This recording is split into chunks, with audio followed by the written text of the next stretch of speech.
we have got a very special guest. He's a co-founder of Pleias. If you have been following the frontier of reasoning models, RL training, Common Corpus especially, or the coming wave of true LLM agents, you have probably seen his threads or blogs setting the tone for where the field is actually headed. No, I think the core idea of the model is a product was originally a slide from OpenAI, the concept, but kind of not really being thought. We are really building models which are going to gradually absorb a lot of the capacity that people are currently putting into the scaffolding. Other wrappers and anything like this, we are building things. The fact is, the open data actually is PDF. We did some estimate right now on less than 2% of Common Corpus inside Common Crawl. It means you create an entirely new training ecosystem. I think we were mostly using this scaling laws as an excuse to not work on the data, because it's actually a shortcut for that. The good data is going to surface, but at what cost? Yeah, I think the key part is really about, okay, what if we train models straight for reasoning? And what if we only trained on synthetic data? So we have this initiative which we call OpenSynthetic, which we're going to announce very soon. Hello, ladies and gentlemen. Welcome back to Ground Zero AI Talks. Today is episode 7, and we have got Alexandar Doria, who is called Pierre. We'll get back on the upcoming slides of the pod. I'm going to talk about what Ground Zero is. So at Ground Zero, these days we are doing a lot of podcasts with the people. The recent one was with Colin Mays, Will Brown, Token Vendor, Daniel Han, and many more. So also check out Ground Zero. We are doing some foundational stuff on machine learning, linear algebra. Coming up are exciting launches with post-training and stuff. Let's get back to it. And hey Pierre, how are you? How are you doing? Fine. It's a beautiful day right now in Europe. Interesting. And Pretty very cool. nice to meet you. So yeah. First, I want to know who is Alexandar Doria and how do you think of the name Alexandar Doria? How did it come up? For the audience who don't know Alexander, he is called Pierre-Carl Langlais. And yeah, we'll get back to his early career trajectory, the next slide, and all stuff. Hi. Yeah, Pierre. Perfect. So yes, I do have this double identity, which does puzzle actually people. But originally, actually, Alexandar Doria was originally my name on Wikipedia. I'd chosen like 15 years ago. And I don't exactly remember when I got the name, but I think it was in a novel I was writing or reading or something like that. And yeah, I thought it was a cool name. Then I created it on Wikipedia. Then I became an admin on Wikipedia. And then I created my Twitter account because people from Wikipedia were talking about Wikipedia things. And as it turns out, yeah, Alexandar Doria was becoming much more prevalent that I actually created an account for Pierre-Carl later on, like Pierre-Carl Langlais on Twitter, but it never took off. So Alexandar Doria definitely became my persona. But yeah, it became kind of weird because I would say it's very commonplace right now to have an alternative persona in AI, also because of NDAs and everything like that. So it fit in relatively well into the culture. But it was my alternative name. But yeah. My real ID, on the other hand, is very French, even though Langlais means the Englishman in French, actually. And so I've been from Paris originally, almost more than 30 years right now in France. And I've been creating Pleias for the last 2 years, but been active in AI for much longer at this point. Interesting. And yeah, today we have got a very special guest. He's a co-founder of Pleias. If you have been following the frontier of reasoning models, RL training, Common Corpus especially, or the coming wave of true LLM agents, you have probably seen his threads or blogs setting the tone for where the field is actually headed. Here, I'll get back to about your early career trajectory, what it has been like. So I want to know, you began in the humanities, studying archives, newspapers, even the birth of financial journalism. Most AI founders come from math or CS or kind of backgrounds. What did the humanities teach you about information and reasoning that technical people might miss, or how the journey has been like? Yeah. Yeah, it's really weird actually because I got into LLMs before LLMs existed actually. Almost 10 years ago, I started doing some text mining. So it was a very smooth transition. I was into social sciences. I was doing a thesis on newspapers.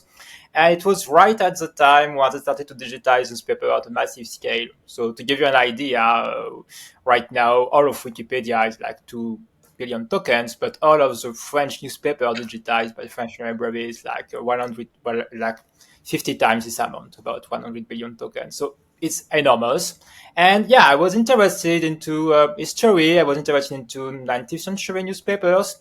And actually, it was the original nucleus also of what was to become Common Corpus, because one of the reasons actually we got sort of a wave of text mining analysis for this was that this corpus was in the open. It was in public domain. Nobody claimed rights for it anymore, so you could share the data, you could do large-scale text analysis on this, and you could do plenty of cool stuff. So yeah, it was this movement which is called digital humanities, also called computational humanities, but it was really much about analysis, not text generation. But there was a clear connection immediately with what was to become LLMs. So before they arrived and happened even before, right at the time of World 2 with the first embeddings model. And it was immediately very, very cool tech, actually, for people in digital humanities. For a simple reason, and I think it's something which is really underrated right now with LLMs, that it kind of validated the safe hypothesis about what is called a structuralism, which is a big movement in humanities about understanding language and meaning. And it's a core idea when you do the embeddings about the fact that meanings can go straight from relationships between words. It's a big idea in linguistics, it's a big idea in the humanities. A lot of people involved in philosophy, like Michel Foucault, for instance, are also very into it. And so it seems very, very cool text. And with embeddings, we could do this type of maps, where you can map the shift of meanings of words across times or in different places. So it was really, really cool. But at the time, we didn't really have any idea of how much it was really going to be the start, the nucleus for all things LLMs. Because it's still there in the LLMs inside. You've got the big embedding stable at the start. When you start to tokenize, it's already there. So yeah, basically I've been seeing evolving as it happens. So first, then afterwards we got to BERT. Then we got GPT-2, and I made one of the first fine-tune of GPT-2 in French at the time. So it was in 2020, so it was a long time ago. It was my first LLM fine-tuning, so I can claim more than 5 years of experience in that. And I think really the connection is really about the data. And one of my core belief is really much that data is the model. And we're going to talk again about that, obviously.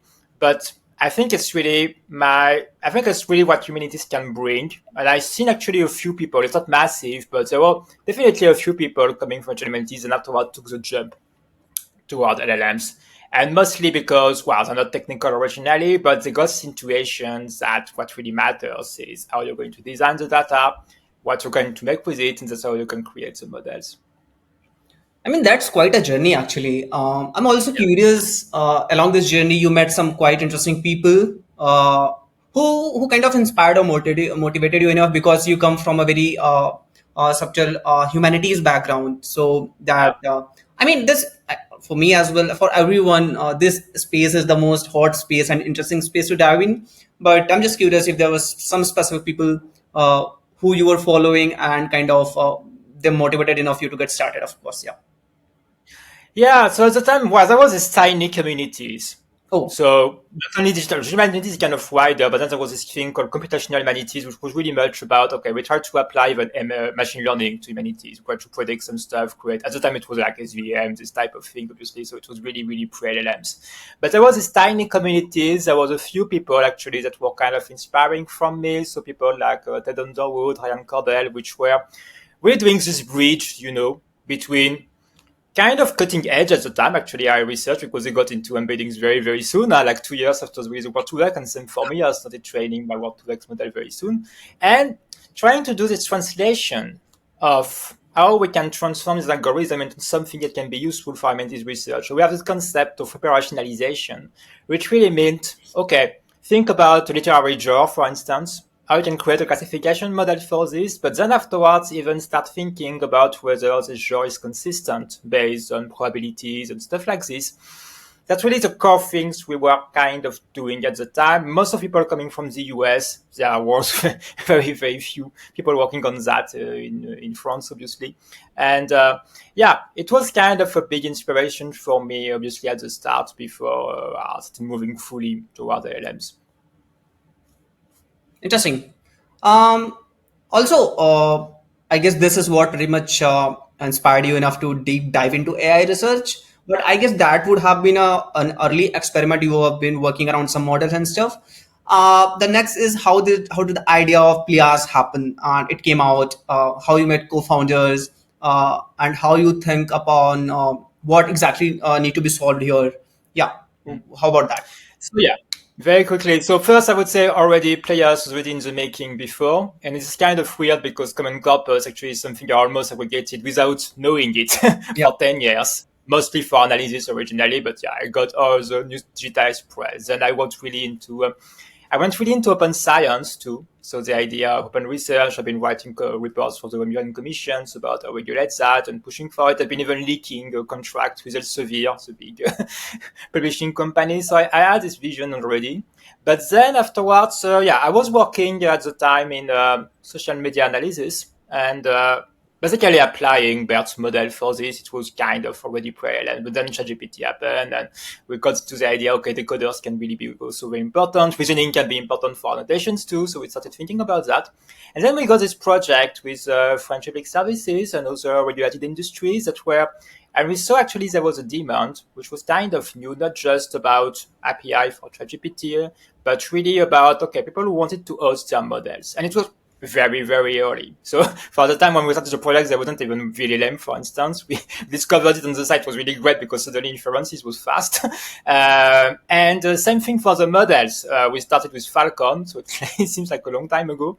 And yeah, we started pre-training, we were doing fine-tuning, Llama 2 and everything like that. So we saw these demands and we thought to ourselves, okay, we need to create some things which is really to meet these emerging demands, because obviously people are also questioning, okay, they wanted open weights model first and foremost for privacy reasons, especially in Europe, it's really important, and they want to host it thing, but beyond that, they want to get more control over the models and they wanted to know more about the data it was trained on, because there was a lot of questions about even liabilities. Right now, deployers, they are fully responsible and when the model goes off. So there was this long-term visions about, okay, we need to move up the ladder from, but I think I saw that actually a lot. Arce did the same thing. A lot of people right now are starting with fine-tuning and adapting model, and then they move up the ladder toward, okay, we probably need to train things because we're not really satisfied with what is existing. So the long-term vision is really this. It's really about, okay, LLMs need to be also about the data. So my prior expertise, obviously, and it needs to be about open data, like transparency and auditability. And it needs to be, and that's really, I think, the thing we're going to discuss the most right now about, adaptation efficiency, which I think is really the trick here, because you cannot just sell models based on auditability. I don't think it's viable. And obviously people are just going to ask about, okay, I want it to be good and it's completely fair. And that's why right now I would say our main vision is really much about, but I want to talk again about this, switching from the classic approach of pre-training towards something which is more like environments and specialized environments for training. So yeah, that's all. But I met my co-founder when I was working at a previous company in social media, and we got along really great. And Easy. that's how we have been building this company. Quite awesome. You said the idea of Pleias has been like, I guess it's, I mean, 5 years down the line. Uh, Yeah. the Pleias, what I see is one of the emerging labs in Europe. So I'm just curious Yeah. about like you focus more on the pre-training side and from the very like you build from scratch. How you what's your infrastructure for compute is how you manage that because it really requires a good effort on the side. Yeah. Yeah, totally. So it was a big deal, but actually it actually helped the fact we are focused on open science, because on the other side, the situation in Europe is that the compute for private sector is really poor. I see. I think we got something like 2% of the H100. Now it's getting a bit better. We start to get larger data center, but it's a big issue. Conversely, actually in Europe, we got very kind of strong public compute for research. And because people they got the vision actually that you need to be have that at least infrastructure for scientific research. And even the weird thing that I'm seeing right now that in the US, the academia is really, really GPU poor. There are very small clusters all over the place. They don't really got this idea of pulling all your resources into a big infrastructure. Whereas we got that in Europe. We got these big centralized clusters. The main one in France, actually, there's two of them, is Janzé, and then there is Alastra, which Janzé is near Paris and Alastra is near Montpellier. And yeah, the idea of, okay, we're pooling compute not only, so originally it was for research, but now it's also being more and more open for companies with the idea of, okay, we're going to scale up companies in Europe because we are really short on that. So what really helped, I think, was our commitment with open science, because then we got a meeting of interest. Because one of the main issues actually got this big public cluster in Europe is that they have to host the data too. And they are liable for it. There is a lot of control actually around that. So there was a kind of mutual interest about, okay, we need to create this big pool of open data for pre-training, and with attribution and everything like that, are going to meet also the demands of regulations, the AI Act and everything. We'll talk again about that. And so you give us the compute, we take care of compiling the thing, training the model, showing the viability of everything. And so, yeah, that's how we started. But I think it's kind of standard in Europe, because Mistral also started with that, and they started with compute plans. They trained, I think, Mistral on the Leonardo, which is another big cluster in Italy, public one.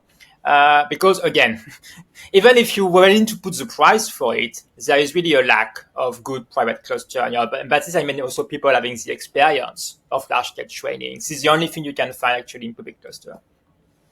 Interesting. And I guess the kind of stuff Pleias is putting out, you have been in collaboration with multiple GPU providers like NVIDIA and all. Uh, how's it doing Yeah, it? Yeah.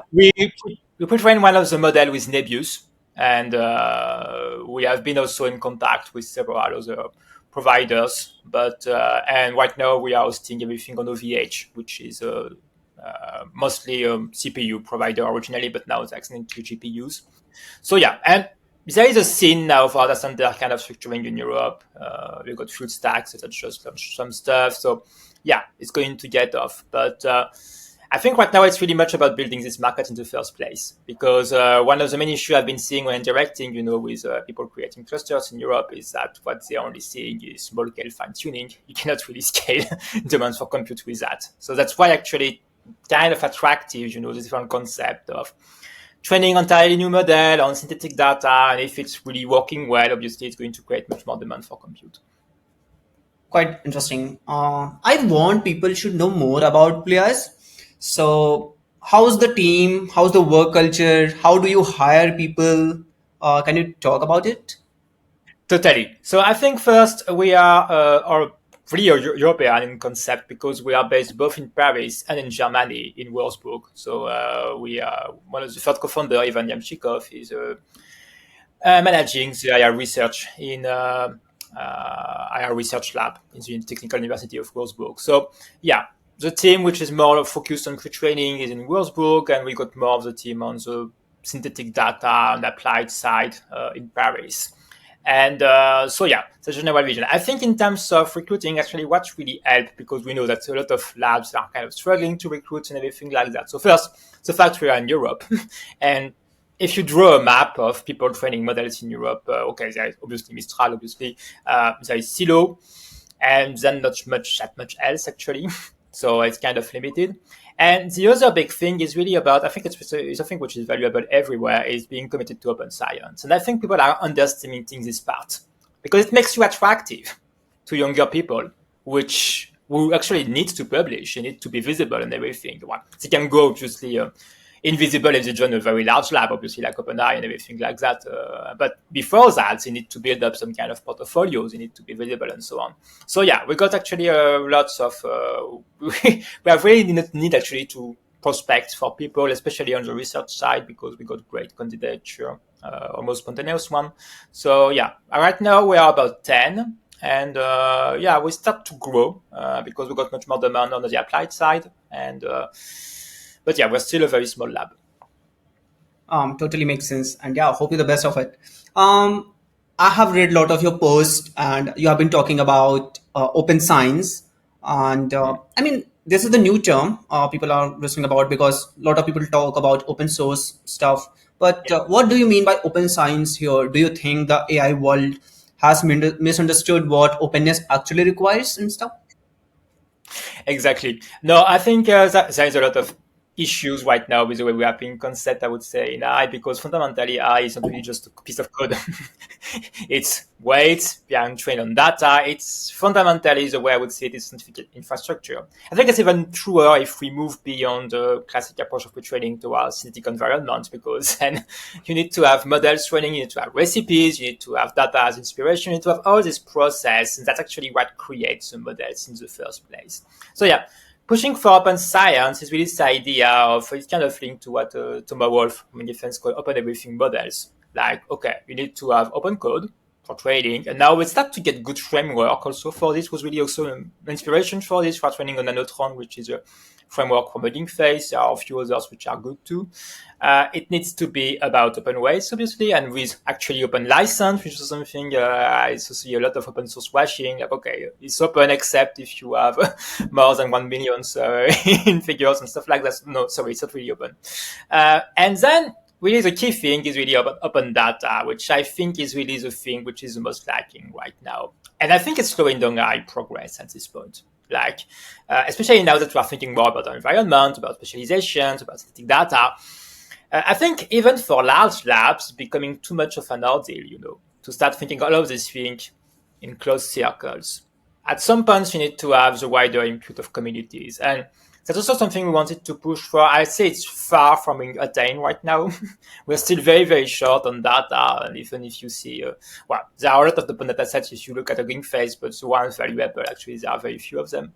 And it was kind of a commitment towards that. And also towards the hypothesis that it could be something which could help also Europe get further into this race. Like, okay, we cannot reinvent everything, it's not feasible. But if we collectively build some kind of commons, some people build on top of that, actually what happened actually with Common Corpus, some people build on top of that, create those data sets and so on.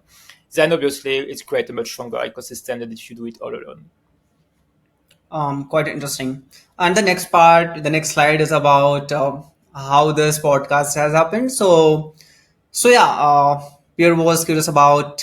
I mean, yeah, he was open about he gonna reveal something in this pod.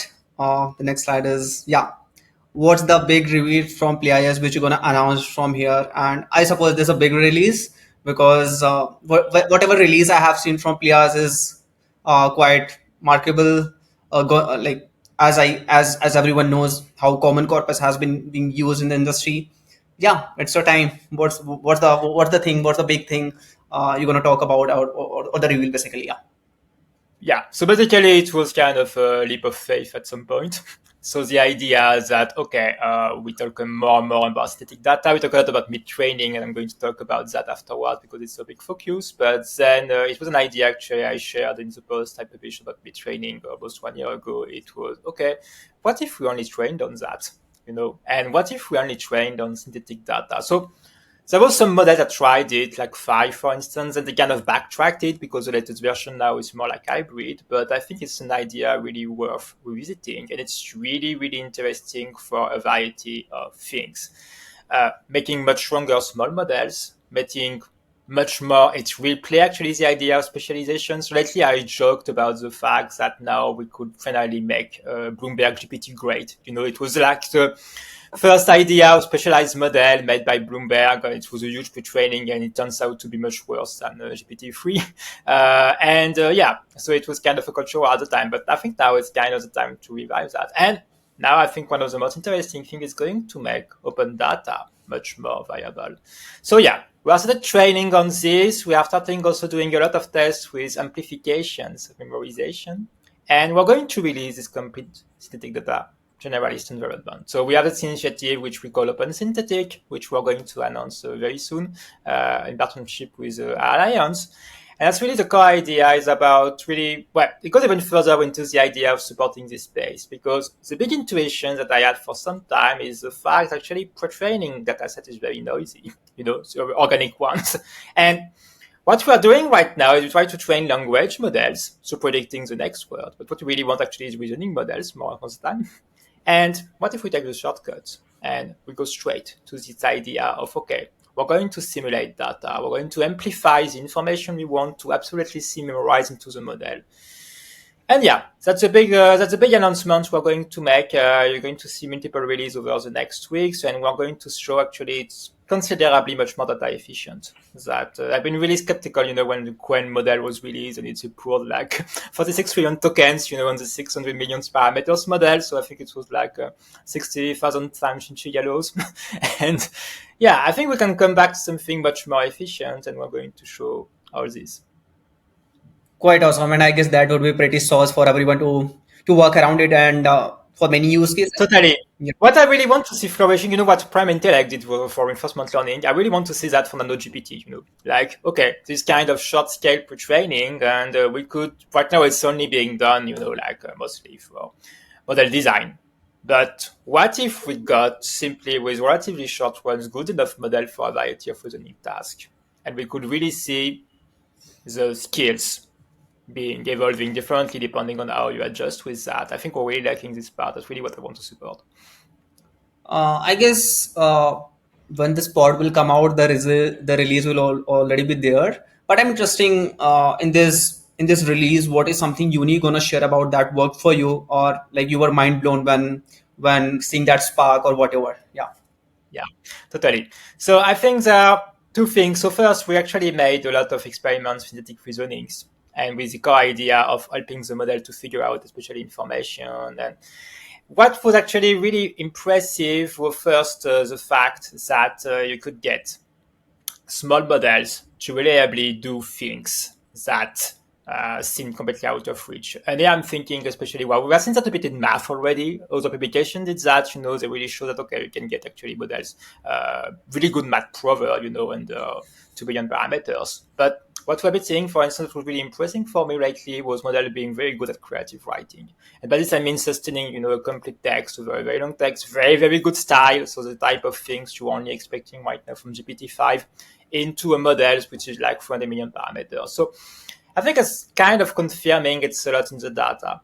And I think the other really big reveal for me actually was that since we got actually this big set of data sets, we thought, okay, a bit like Physics of language model, which is a series of applications I really love, and they did these experiments, controlled one on static data, so it's a big inspiration for me. And I say, okay, now that we got this control, environment, where we kind of solve a lot of issues, where, okay, the model is going to do good at reasoning and so on. Okay, let's be a bit crazy now on the model side. And so we did this experiment with much deeper layers than is currently done, like 80 layers model trained on 300 million parameters, which is completely beyond the range of what is usual. It turns out to work really great. So it's something we have been seeing a lot of improvement, memorization, math, everything like this. And I think there's a lot of things we could do similarly to that, like being a bit nuts, in terms of reconfiguring the model, because a lot of the ablations I'm seeing right now, people are kind of cautious on the first side, and they only do it on a very tiny amount of data. But we know a lot of emergence, especially when you deal with deep layers, is going to come much later. So yeah, I think it's really interesting where we're at right now, because we kind of nothing is really planned. We don't really know actually at this point. Explainability, what is the threshold for emergence, what is the minimum size for a variable model, we don't know. And there's I a guess lot we this is can how discover. interesting things happen. Yeah, totally. Gotcha. Interesting. And I guess, yeah, pretty much excited to test it out, and the paper. Or I mean, I really love your blogs, what you put, because there's so much source, so much interesting takes on it, and the next slide is about the main agenda of this talk. Um, Yeah. the models the product and how it blew up LinkedIn, Hacker News, everywhere. And I mean that it gives a unique approach and it totally makes sense. So, I mean, let's start with the main notion of it. How do you think of how model is the product now? And in your view, how it has been rather than just a backend component, in what ways do you see this already manifesting in the AI ecosystem? Yeah. Or what Totally. are the existing scenarios around it? Yeah. Yeah, totally. No, I think the core idea of the model is a product. Obviously, it was originally a slide from OpenAI, the concept, but kind of not really being thought. And I really saw actually this discrepancy between actually frontier labs were kind of candid about that. They were really building models which are going to gradually absorb a lot of the capacity that people are currently putting into the scaffolding, like, okay, all the wrappers and everything like this, they were building things. And it was very visible this turn actually when we start to get into reasoning models, we start to get into reinforcement learning, and if you look very closely at what the labs were doing. And then I think the other reason I got into this idea is a bit what I was doing on my own side, like training models and seeing gradually, okay, especially as we moved from classic pre-training toward mid-training, static data, real environment, and everything like this, I was suddenly this idea, okay, but in fact, I'm re-injecting into the model itself a lot of things that used to be done on top of it. And for instance, you can memorize API call, for instance, and then you can put the model like Claude did into a terminal, into a bash, and then let it do its own thing without needing this kind of oversight. So again, the labs were very candid about that, and there was this blog post which was really lightning for me from Anthropic about building effective agents from December's.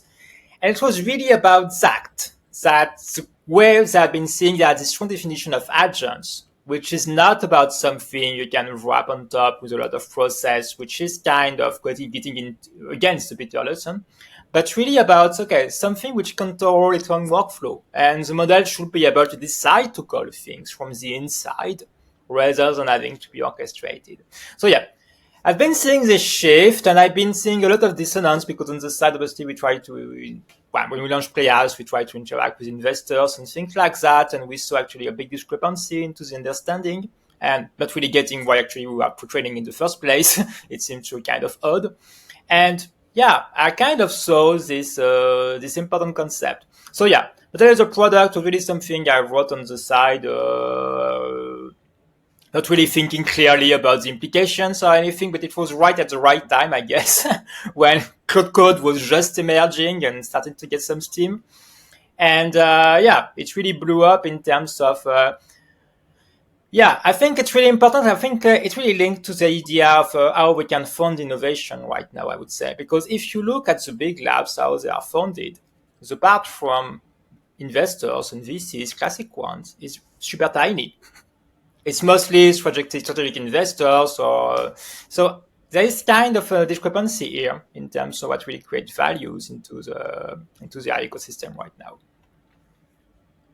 That makes sense. Also interested about how do you see the lack of uh, if the model is the product, what implications does that have for the companies that build on top of models, maybe wrappers or AI agents coming up? Which business models are threatened or will need to evolve down the line? So I think it really depends also on the models, obviously, because the key issue obviously is the maturity of getting to a model product. It's not an easy process at all. But now we have really seen this maturity right now in search and in code, obviously, because we got this big environment. For the time, actually, there was coincidence of releasing both deep research and cloud code. So, okay, we really saw actually that there was this concept. And I think we already saw the implication right now in terms of many wrappers that used to bundle things on top of the models. Now they are more like it's thinner and thinner with the kind of added values they can bring. Still, I think for wrappers, there's still a lot to be done due to the fact it's going to be a long process. So what I've been describing as a product is not something like, like it's a sudden shift and it's going to ruin everything. There is definitely a few more years to go in terms. And I think wrappers have their usefulness also in terms of, preliminary explorations. And I think also the fact that for the big labs, it's really practical to have this ecosystem, and I think they want to support it to some extent due to the fact they're using the API, and then they see what are the use cases in the first place where we can reinject afterwards in the model. So yeah, it's kind of a cannibalization in the end, but still one which is slow enough to definitely let people evolving.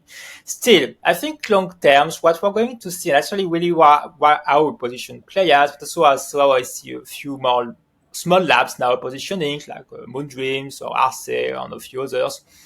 It's really about the concept, okay, maybe we need to train our own models. And we could make a differentiation, because the big issue obviously was, okay, if you're just training a model, if it's just generalist, you're not going to make a dent in a world where Quen existing, you're not going to be making any kind of difference, not to mention the fact you can easily use an API. But Now, if you get into this philosophy of the model is a product, and we start thinking about the fact that it's going to be much more than chatbots. It's going to be process which can automate entire industries. And when you get into that, and we do a lot of this project on the applied side, obviously, well, there's a ton which is completely unsolved because most of these things right now they are running on what I would call semi-verifiable fields. Like okay, there are some norms, there are some formalization, especially you can think of things like law or bureaucracies, for instance, but any kind of industrial process, really, you got these norms. So you could build some kind of provers on top of that. But most of the time, people are dealing with incomplete informations. Most of the time, people are not getting clear rules about what happens this. So I really think it's going to be the art of the development of AI in the years to come. And it's going to necessitate some kind of training. So again, not necessarily full pre-training or anything like that, even though I think a lot of frontiers are going to be blurred right now in terms of pre-training looks more and more than post-training. You could definitely train model from scratch. It's great also to have the control of the license. So something I've been seeing, like if you reuse an open model, obviously you cannot close it again. Yeah, but yeah, that's the way I've been seeing things. Makes sense. Also, do you think on the side of differentiation? So, how do you see this differentiation happening in a world where many use the same base models? Is it Yeah. via specialization, fine tuning, modularity, or something entirely new architectures? Yeah. So I think the same are different for my experience was originally really into fine tuning, but I think it's really classical, again, with this idea of going up the ladder. But then I see some limitations with that. And I think what really see right now is these two directions, which I think are completely complementary, which are on the one side, mid-training stick environment on the one side and reinforcement learning on the other side. Because what you need actually is two things if you really want to create good models for domain, for new industrial use case you need to unlock because it needs to be invented. You really need to have memorization straight into the model itself, which is not something easily attained with classic fine-tuning techniques, obviously. You need something much wider than that. You need to have these new techniques we have been really exploring for the last few months called synthetic rewriting and amplification. So you can also very interesting because it suddenly makes, this concept of specialized training much more viable because one of the biggest issues you got until recently was the fact that AI is not that big if you want to train, let's say, on a very specific domain. But now we got the recipes to indefinitely amplify it and ensuring it's going to get memorized straight into the model. We can create some games around that. Like, okay, you have so specific. I'm thinking that, for instance, banking standards. Data is not in the open because obviously it's completely protected by privacy. But we got the standardization, we got the standards. You could definitely create and simulate this data and then simulate all kinds of games with the fact that the data is incomplete and stuff like this with that. But you need to scale it up. And on the other side, reinforcement learning is really about uh, getting accuracy threshold, which I think is the main thing limiting actually the adoption of this model right now. In many domains, they want to get at least 90, 95% accuracy. And it's really hard to get with the models. And I think the last point is really about context. Like, Yeah. there was a lot of remarks, about this long context thing. And what we're seeing in practice, any kind of more advanced benchmarks, so not thinking needle in the haystack, it starts to get really painful, beyond 5,000 tokens. Yeah. And then you start to get constrained into, okay, I want There's to a proper put this slang called how shaping context is the moat. yeah, Right. This. Yeah. totally. And I think that's a limitation also. Well, there is no free lunch, and when we do rope on that, obviously you're losing context resolutions, obviously. And then you start to want to pour information. You want to have a content in a specific style, you want to get the JSON out of it. It's got to get a lot that the model has to manage. And that's really the point when you need to start thinking, okay, maybe I need some training for this. Because when you start training, obviously, it's like a shit code, for long context. Because suddenly, you can pour definitely 100 million tokens into the model itself. because it's already memorized. Yeah. Interesting. And I guess this pretty much sums up how models the product. And yeah, totally. Uh, Next is Common Corpus, how it happened, how did the idea came up, what were the unique approaches to it, and I mean, yeah, share something which was not spoken much about, and what kind of experiences you have while working around this, some spikes or something that quite make it more interesting. Yeah, of course. Go ahead. Okay, so I think the original, I already mentioned it to you, but it was kind of 10 years in the making in some ways because without me knowing it. Because, yeah, I was into text analysis large scale, and the main opportunity at the time was the fact suddenly we got this big corpus in the open. So, for instance, there was this movement called from libraries where they started to share actually their data wholesale, like full dumps of it. All the newspapers ever published in the US, in the 19th century, for instance, okay, it's in one batch somewhere. And others did that same thing for open science. There was big APIs for access to content, everything like that. So I was really into that mostly at this time because it was content I could publish for text mining analysis again. So it was like, okay, I wanted to analyze change of patterns and mentalities and stuff like this on a large scale. And yeah, I needed to have this data. And yeah, I really thought at this point, when we were in 2020, so it was already a long time ago, so 5 years ago, and it was a point actually OpenAI started to shift toward closed training. GPT-3 was almost like the inflection point because the paper was in the open, they documented their corpus, but then it started to have undocumented corpus like books too, which we now suspect is likely coming from pirated libraries. And yeah, there was a shift at this point, and the core idea was that, okay, but it's nice open data, but we don't have enough data in the open. We don't have it. It's not feasible. OpenAI was really clear and adamant about that. We cannot train model on open data. And I was like, I'm not sure about that because I knew that was off the radar. It's off it's off common crawl typically. We did some estimate right now on less than 2% of common corpus inside common crawl for a variety of reasons, but most of the fact is open data actually is PDF. Yeah. It's mostly PDF. Yeah, most of the time. It's digitization. It's big reports from governments. People It's, don't know about yeah, about the PDF stuff. yeah. So it's mostly PDF. And now the other thing that people don't know about is that Common Crawl do not really index PDF because they're lacking the size. And it's really being not little, not actually. It's a very small organization. I think they got something like 4 people working full time on the data. They don't get that much space. So now they start to expand a bit, but originally they were not loading any kind of file larger than 1 megaoctet. So you're leaving aside a large thing. And there's also the issue of indexation also. What I've been seeing is that actually Common Crawl is really pro at indexing, this big database website. Because most of the time, it's a crawler, so it's going to go from one page to the other. Now, how do you do with a website full of our fan page, where you don't have this connection in the first place? So you're missing it entirely.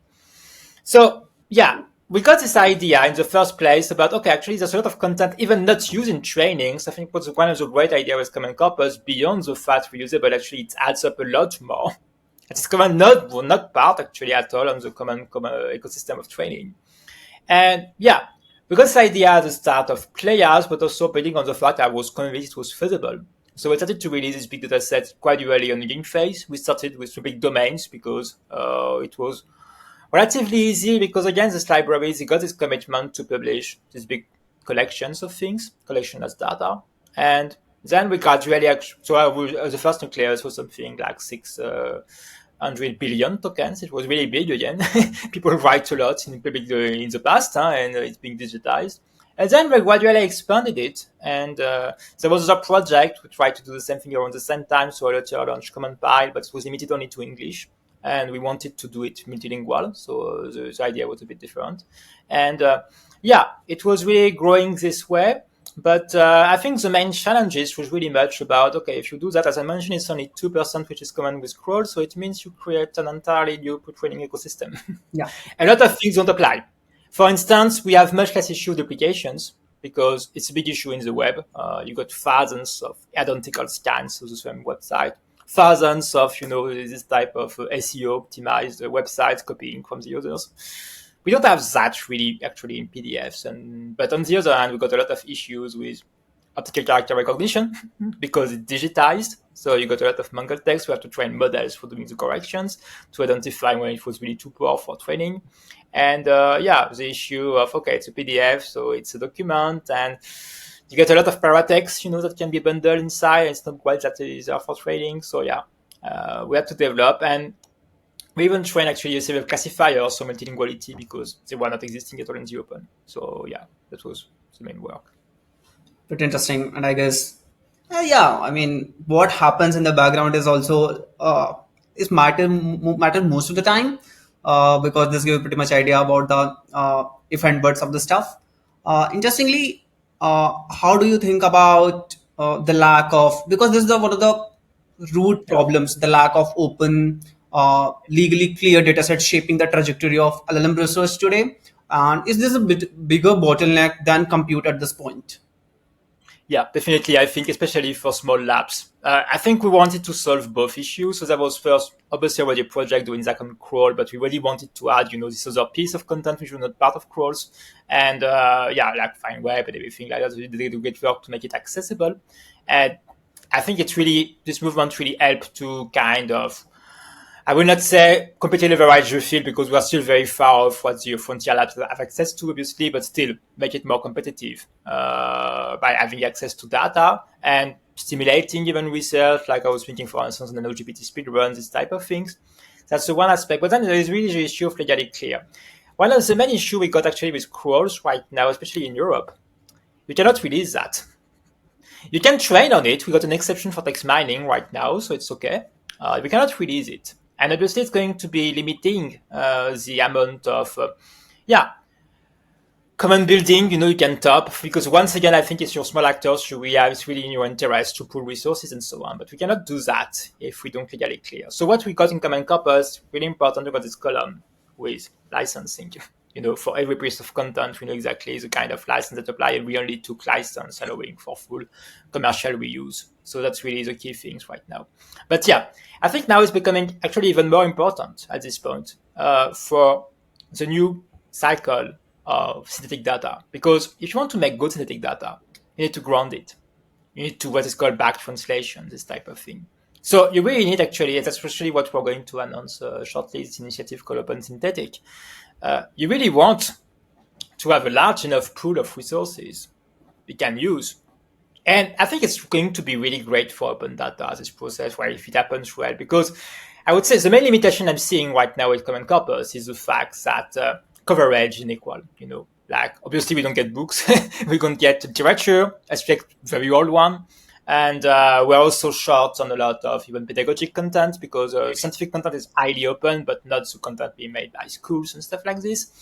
So you got this pickiness, and lack of coverage. But now, if we have stick data on top, and we got all this inspiration, we could definitely correct that and make the content really, really competitive with whatever big labs are using for training.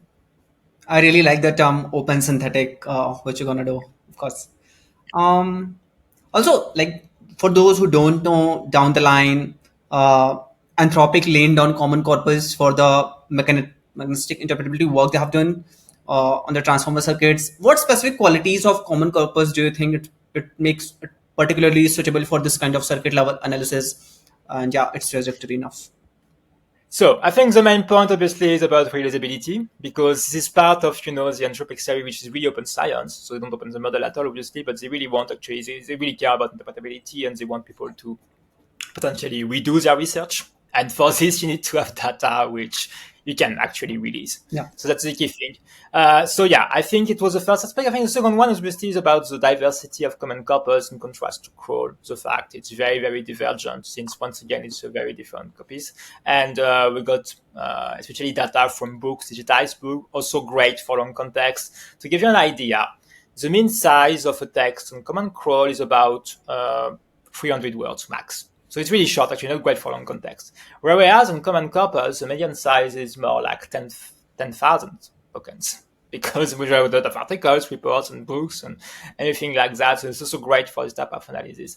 But on top of it, what really surprised me is that right now Common Corpus is why I know the most downloaded pre-training corpus in the game phase, something like 700,000 since inceptions, and being used actually significantly by labs. So Anthropic attributed it, but for instance, NVIDIA trained the Parakit model on YouTube Commons, which is a part of Common Corpus. We get it, so it's all videos under CC BY license. We only extracted the text, but there was a link afterwards, and then other project built on top, extracted the audio, and then NVIDIA trained the model on that. So I think it's a good illustration, of this kind of virtuous ecosystem you can build once you get access to the data. A lot of people can profit from it. Interesting. And I guess this is just Anthropic here. If Mac interpretability is being concerned down the line, DeepMind and other big labs are working around it.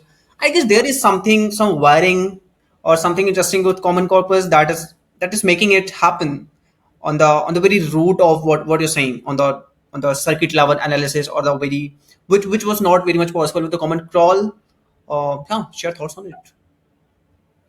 Yeah, actually, it's something which is really close to my heart, actually, even while training models, because, and also the reason actually I'm also focused on these small models, because we can really audit exactly what is happening in terms of the internal flow of the models. And I think what is great also is Common Corpus, and also something I'm really focusing on is also great for anything more creative writing, because there is this big diversity, especially the big domain part, I think is especially valuable for this, because you got a very large amount of content, which are having a higher entropy than you would have, especially for crawl sets, classic ones, which are mostly like a very standard, well, the best, even the best parts, like fine web edu. It's relatively flat content, it's not very poetic and anything like that. And I think it will also make it attractive for this type of things. You want to increase the entropy. Makes sense. You talk about basically you take a dig on XAV working around post training. So according to Alexandar Doria, what is good post training? Because you have done pre training, you have done because post-training is something which has the most interesting part.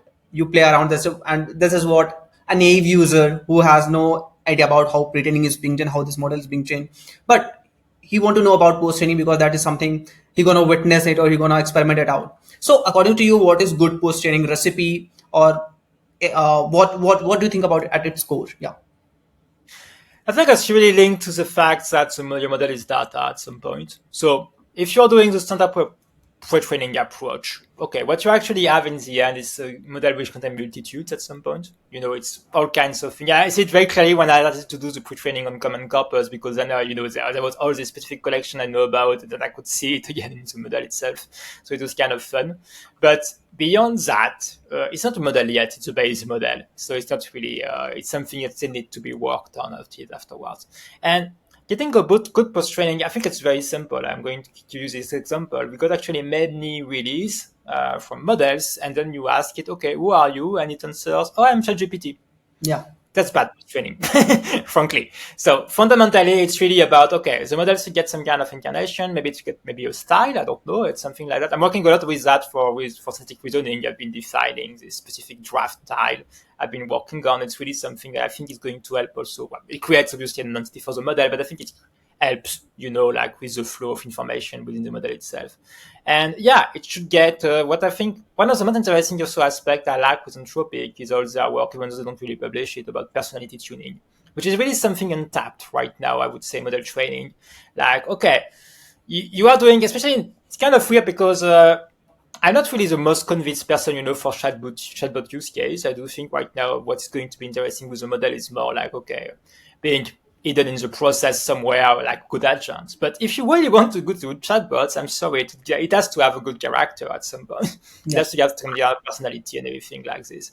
I think that's the first aspect. And then the other, obviously, is about a good post-training, is really about, this is really the part where you transform, all the potentiality of base training data. It could go all kinds of way, and maybe you need actually to get better at quantifying what it can do. I think it was one of the great ideas that got from the moonshot. When they released Kimi, they really pushed the idea, okay, right into training, we're going to see what we're going to do afterwards. But during post-training, it's really much about, okay, how I'm going to design conversational sequence, how I'm going to design the process, what is called the traces of what the model is going to be doing, all these kinds of things. And yeah, my tweet was really about that. Okay, definitely compute can be another shortcut. If you spend a lot of compute, definitely the model is going to assimilate in the end some part of the good data better, but also bad data better too. But you can definitely push afterwards to get more of the good data. But the other shortcut, especially if you're GPU poor, which is the case mostly in Europe, is to say, okay, no, I only want the good data. I don't have that much compute, so I'm going to go straight to that. And I'm going to try to ensure the model is going to answer with a good data mindset most of the time. I see. Um, I mean, yeah, that is pretty much about it, about the how positioning is being done. But here comes a lot of what end user can try it out basically SLMs, Yeah. and lot of positioning happens on positioning. I mean, your background has been on SLM side stuff, so I mean, you tweeted this about you got reasoning under 400 million with an SLM. So what was the recipe behind it, and what we Yeah. can understand from that, how this can be done, because this is something I want to have that chain of thought tokens and that stuff. So how did you make it happen? Yeah. Okay, so the first thing actually, this tweet was made before the release of Quen 3 and all these models, so it was really, really, really 1 year ago. So now we're a bit more used now to the idea of tiny models being good for some stuff. I think the core idea is, once again, what are you training the models for? If you're training it only to be a language model, you need larger size at some point Yeah. to get actual reasoning, because again, the reasoning traces, they are in the pre-training corpus, they are in the crawl, they are in all these things. But it's all notified, it's not clear, you don't get good shortcuts and anything like that. So you need actually a lot of parameters to actually decipher that and actually put them afterwards. A typical example is math. Okay, you got some additions and stuff in the pre-training corpus, but then you're going to need a lot of parameters to really reliably infer that afterwards the process is really what I want is an addition from this. So yeah, I think as a key part is really about, okay, what if we train models straight for reasoning, for this process of, okay. And we see it, I think it's kind of linked also with explainability of how you're going to see the internal mechanics of the model afterwards, processing, like resolving additions, resolving all kinds of writing, attributing inferences, editing text, all these type of tasks. And yeah, if you want to get reasoning on SLMs, the only recipe, obviously, in static training, the reason actually Quen got so good is that if you remember the paper, they got like these 5 trillion synthetic datasets with plenty of examples. And it's really linked to, I would say, the change we are right now, where we're no longer thinking about, okay, we got this big corpus of text. We need big corpus of exercise, actually. So those are actually, they're kind of close actually to humans at some point. If you want to learn a language, you need to do a lot of exercise, you need to practice. And for small models, again, large models, they could manage with anything you send them. But with small models, it's not feasible. You need to have kind of the good recipe explain. You need to explain the workflow. If this and that, and then to solve this problem, you need to solve this and this and Yeah. that. Makes sense. Next on the line is generalist scaling. Basically, the limits of it. Yeah. You have argued that, in your blog post, that generalist scaling is stalling. Yeah. Empirically, where do you see the diminishing returns, cost versus compatibility curves, or which domains still have headroom for scale here? Yeah. No, I think it's really linked to the specific moment we have been living again for the last years. Switch to reasoning models, switch to synthetic data, and all of these things. And it's mostly linked to the fact, I think, first, the economics is bad because we have seen it actually with really to GPT 4.5, which seems to be underwhelming, but actually it was within the expectations actually of getting more capabilities with more data and larger models. It was actually fine. Now the big issue is that it's a giant model, and OpenAI stopped serving it at some point. And the other issue is the fact that, yeah, I think we were mostly using these scaling laws as an excuse to not work on the data because it's actually a shortcut for that. And once again, if you get anything into the data and at some point train a model on it, yeah, the good data is going to surface, the good approach is going to surface, but at what cost? And what we are seeing also the styling, I think a lot of people talk about the data wall, like, okay, there is only 20 trillions of tokens in the web. But I think the issue is more like there is only like at most 5 trillion tokens really, really exploitable. It's really small. The rumors I got, for instance, from Anthropic is when they trained Sonnet, they took this set, very valuable one, including the books probably that they have the verifier on. And they repeated something like 10 times, doing a lot of epochs for this and training. And yeah, that's really the key issue. So what we want actually is more of the good data. And the other big issue I see actually, and it's an example I like, I think it's coming from the founder of Moondream, Vic. It's about watches.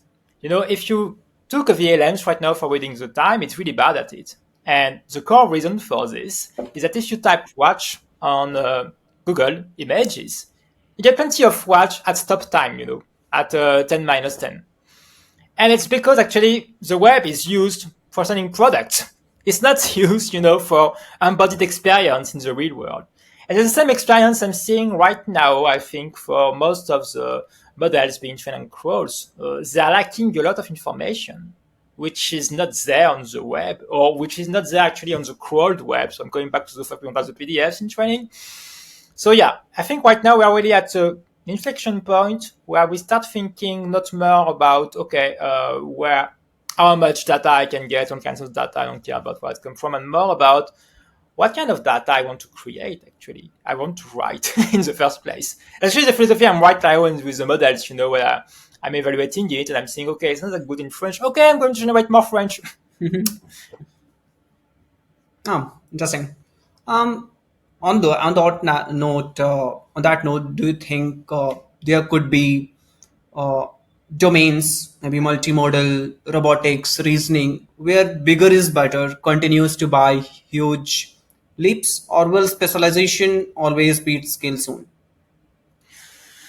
Honestly, I'm kind of in between ideas right now. I think it's more like a continuous process where we have seen this balance most of the time where, okay, big scale up suddenly unlocks. I mean, we'll see that with GPT-3 obviously at some point. Okay, same corpus, but then gigantic jump in capacities and the model is definitely different beast. And then now we're in the process where, okay, since we are short on the data and curation is definitely working better, small models are definitely leading. I think it's also linked right now. What is the big unknown is really saturation of benchmarks. And there is this big selling actually that AI is mostly progressing with new dataset and new benchmarks.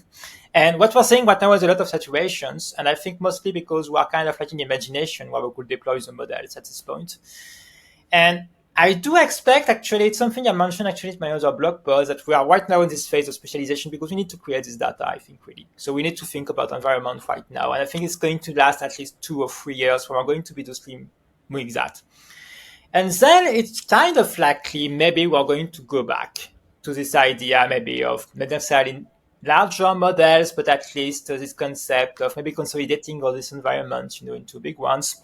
And we're going to see benefit from that because definitely there is benefits from crossing over things. The good example I'm seeing right now is when we did this specialized model, for multi-generations, and we train it. And then we discovered along the way that, okay, it's good, but it's really short due to the fact it cannot, if you do this kind of interpretation of sources, you need to understand where they come from.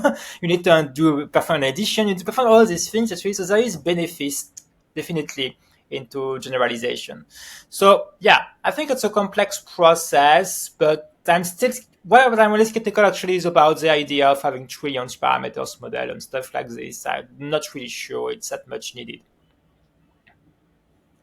Makes sense. Also, want to know your thoughts on opinionated or task specialized models. Basically, what do you think about opinionated training here? How do you envision designing reward functions or objectives such as that the model take a stance or becomes better at specific tasks rather than being bland or neutral? Totally. I think it's really linked to the fact of moving synthetic data. And as mentioned to you right now, if you are short on the data, you can write it. So it's becoming, like a notarial aspect to it. So it has to be limited because what I've been seeing while I'm designing synthetic pipeline, actually, it's really, really worth it to still think about the beta lesson. Like the idea that, okay, at some point, you don't need to micromanage everything. You need to let the models, for instance, choose a task from a backtrack document, and afterwards the model is going to get kind of agnostically good at performing all kinds of things cannot plan ahead. So for instance, right now I've been anticipating the fact of the model being good at writing haiku, for instance, but it turns out to be good at that simply because since that my point discovered that along the line, okay, I want to do that, and it's good and it's integrated into the model itself. So I think that's one thing. But yeah, I think it's still what makes it opinionated. I think it's the fact also we are maybe moving toward models trained with much smaller teams. I think there's always a paradox, I think, with AI training that you need to have these industrial level capacities, for training in terms of compute. And even for small model, you need to have still a significant amount of GPUs. But on the other hand, it really pays off generally to get a relatively linear team. I don't know exactly what the situation right now in Frontier Lab, but I remember that Mistral was created something with like 15 people. And right now we are 10. And yeah, I know Moondream was created by 2 person. So you can get definitely into this idea of thinking about, yeah, thinking about where you want to be the model to be good at, how you want to modelize that. And I think it really helps us to think about the domains and, okay, how I want, if I need to be good in this thing, for instance. And it can be things like, for instance, bureaucracy and things like that, which are kind of hard right now for these models. What do I need to do? What do I need to perform in terms of steps? What information do I need? This type of thing. It's really a really different approach, than just, okay, taking all kind of data, letting the model figure it out. No, we want actually to push it in the directions, not again in a hard-coded way because I don't think it would work, but still with the idea, okay, even designing the reasoning, like providing steps. Okay, I'm going to interpret the query first. Then afterwards, I'm going to go in this direction. I'm going to solicit my own internal memory for this. All these kinds of things, you can definitely make it more opinionated. Do you think are these domains or tasks are unspecializable, where generalist model will always dominate? No, I don't think so at this point. I think there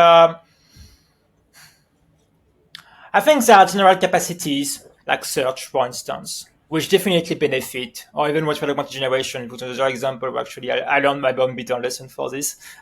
You definitely need some kind of generalization. But I think it's maybe the case for most of these things. Actually, it's the reason actually you are going to launch OpenSynthetic also for this. I think it will be beneficial even for when you're training, a specialized environment, to still have this kind of generalized synthetic abilities on the side, because everything is kind of connected in the end in some ways. You're probably going to need this kind of capacities. And I think it's the reason actually pure synthetic training not really took off until recently, mostly because I think it was also the issue with the first Phi model when they released it. There was too much spikiness into the way it's being trained. So you need to really anticipate the fact, okay, you need to have, kind of weird, but you need to have purposely bad data, even for inputs, bad queries and stuff like this, because you want the model to be resilient from it. So I don't think unspecializable is completely true. It's more like you probably need to find the right balance in terms of it cannot just be pure specialized environment for many cases. Makes sense, totally. Um, This is the new agenda I have included in this presentation because this market is so hot and everyone is pouring millions and billions to it and going to on the same trajectory or other. And I'm just curious, how do you think about it? So, with inference costs dropping on optimizations, quantization, and with better hardware, how do you see monetization models changing? Do companies move toward outcome-based pricing, or with latency guarantees, or value share? Yeah, Totally. No, I think one of the biggest change here was especially the move toward mixture of experts, because suddenly you get, very strong models, not stable locally because they need a lot of compute. But once you got that, you get really, really high speed. And you got this big drop of value. So I think right now it's something that been identified obviously by the big labs, and the entire reason of the model is a product, actually. The fact that, okay, they need to provide service which goes way beyond we're just providing a generalist API. We need to get something which adds actually value and add actually a moat. Like, okay, it's not really something you can redo entirely. And we see it actually with Claude right now, Claude Code. If you right now you're a cursor or any kind of the other company, you cannot afford yourself to get, now Codex is kind of competitive, but at least you need to have one of the two. It's a very, very small market opportunity, I would say. We are not at all in the situation where the space is getting commoditized. So I would say on the one hand, we got token economics that are kind of commoditized, but on the other hand, we got decommoditization, I would say, at this point of a lot of use cases we can build with the model. So I think definitely it makes sense for companies to move toward, I think building integrated products. I think it's something we're going to see more and more. And actually, that's something actually we see it actually is OpenAI, and they're moving more toward a consumer product, Cloud moving more toward company-based products. And I think we're going to see more of this integrated model/application. And again, I'm really thinking about more specialized use cases in the industry. Like you can think about banking sector, insurance, all these kinds of things which are really ripe right now for some kind of disruption, I would say, because they got already these big machine learning routines already existing, role-based, everything like that been existing for a long time. And we are right now at a threshold where the models could solve that, but they need to have eyes, these models, so they need to be integrated into some kind of scaffolding and application, and having this kind of holistic view of I know how to make the model, and then I do to make the application depending on the model and depending on the use case it's going to be making. So, yeah, I think it's very likely we're going to see outcomes move toward more like what wrappers are doing. Like, for instance, Aave, they got very pricey seat-based pricing for the main application. Well, I think we're going to see much more of that. That makes sense. Also, if the token marketplace becomes less viable because inference is cheap, of course, what new value layers do you foresee? Maybe guarantee of model behavior, domain specialization, or trusted models? Yeah. No, I think it was exactly what I'm mentioning before. So I think it's really about, okay, uh, having some automation disruption, I would say, at some point into specific domains. And we see actually, I think it really depends a lot on the capacity. I think something that was really impressing for me was really the progress being done on math, which I think is really at the foreground. If you read any kind of article on math prover, I think you got some kind of the recipes of what agents are going to look like in the years to come. So right now you got models like, for instance, TikTok, Biden's really sick provers. You got models that are going to be able, to making all kinds of hypotheses and conjecture, going to explore all of this, and then afterward coming back with a solution. And it can scale that. Yeah. It's, I think, it's going to be also the main difference with what humans can do. So once we get to critical amount of specialization, critical amount of accuracy, and we can start to scale these models and can start to explore all kinds of solutions to all kinds of other problems where our kind of company already got this kind of machine learning routines. I think it's going to be really transformative. And I think it's going to help also because right now it's not being known, but generative AI market is kind of small actually for all we talk about it. I think it's something like 30 billion worldwide or something like that. It's kind of tiny.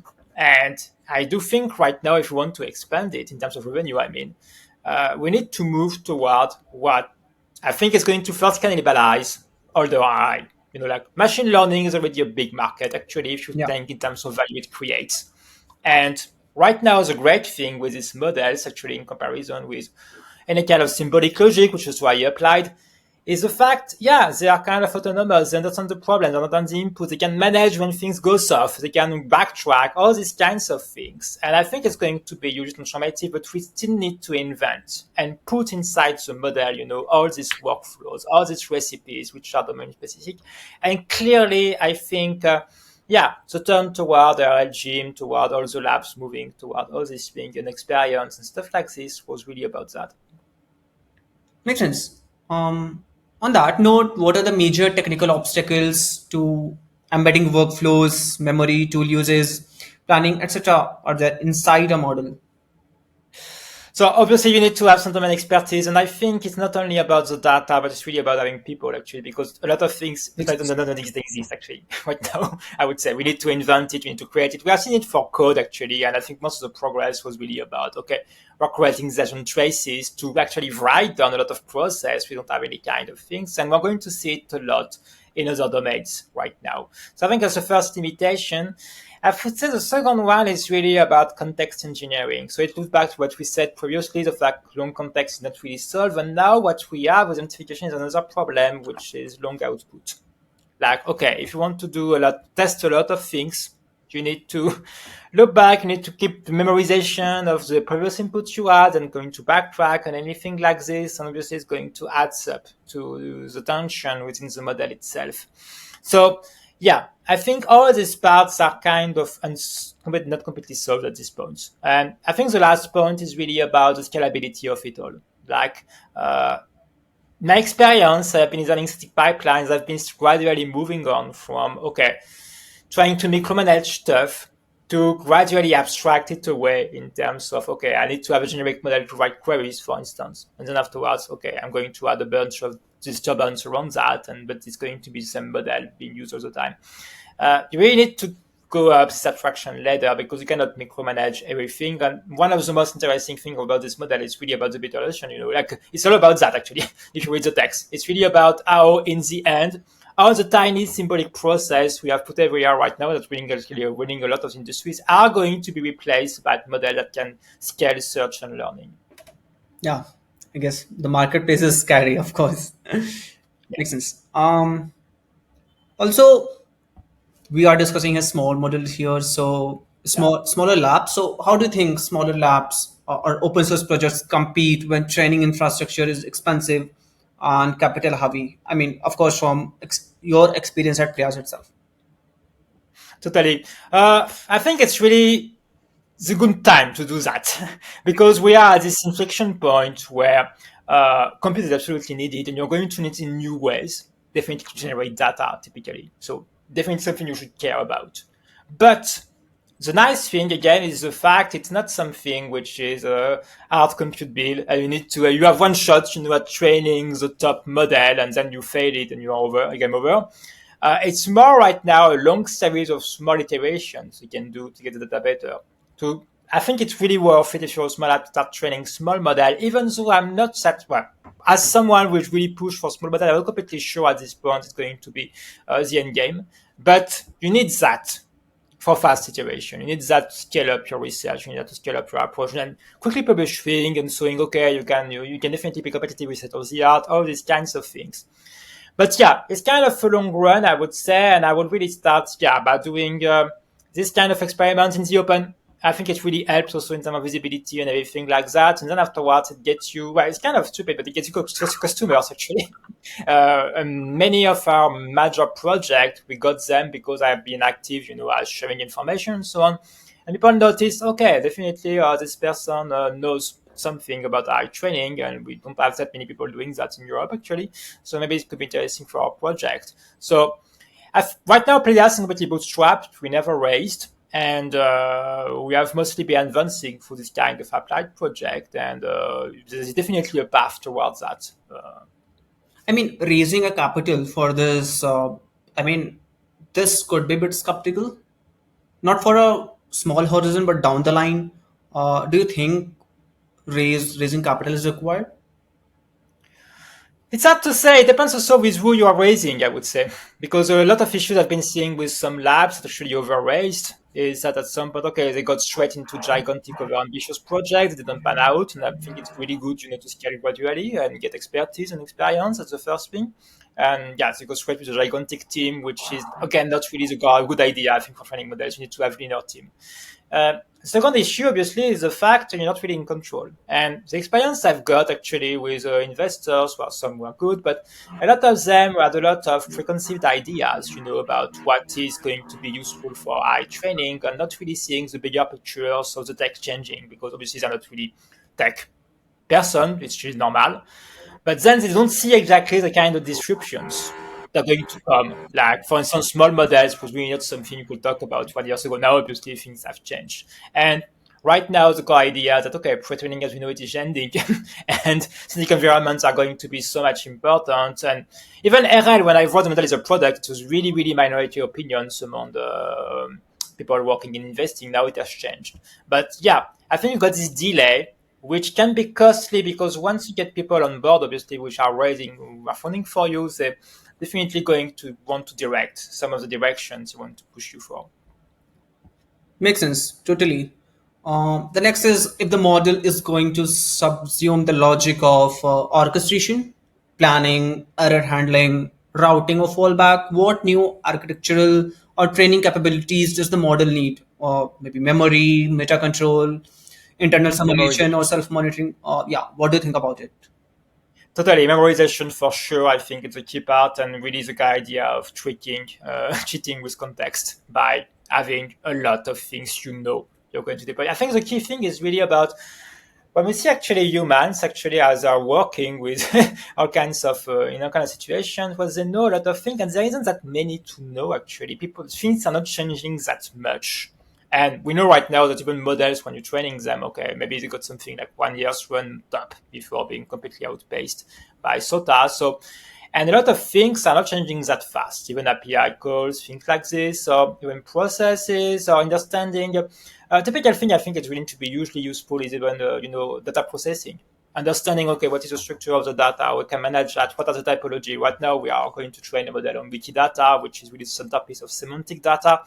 There's a lot of ontologies, norms, and stuff like this, which are actually winning the world economy. And you cannot get that with context input. You need to put them straight into the model. So I think that's one aspect. And then in terms of architecture, I'm really convinced, based on my experience, we need models probably better optimized for this memorization approach, and probably with much deeper layers on one side, probably, and on the other side, yeah, I think especially small mixture of experts is really something I'm really thinking a lot right now of. I don't know if it's going to fare. The closest to it would be the new Quen, which is based on the 3B model, but 30B active, 30B total. Um, we don't have that many examples of that. And I think it's going to help also with getting longer outputs with small model, because I think that's really the key things right now that we need to solve. We want smaller models because we want agents to be able to scale really fast, and it's going to be hugely beneficial, if we can explore a lot of paths really fast way. We also agents which are good at maintaining the outputs, which is kind of controversy because the Makes smaller sense. the models, the more it's going to change. So, yeah, I think on this part, we probably need to rethink how we are training the models for this too. Interesting.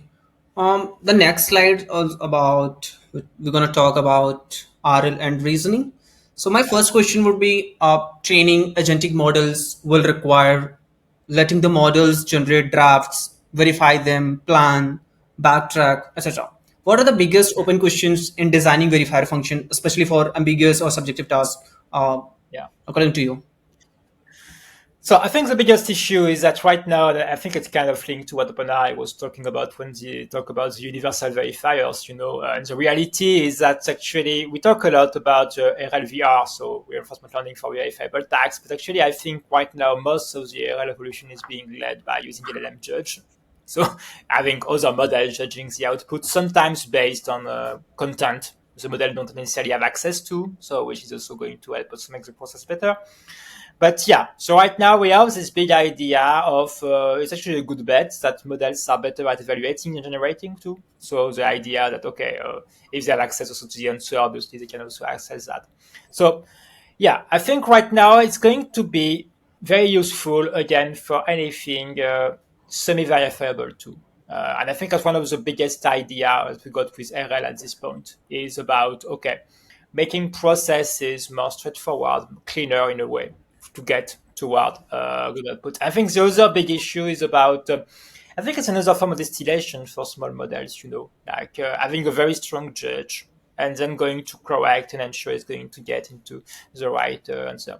Uh, yeah, I think right now the biggest issue I would say at this point is really about the shortcomings of judge model. Most of the reward hacking things I got were mostly because the judge model was kind of bad at judging some outputs, and even strong models sometimes they are bad at it.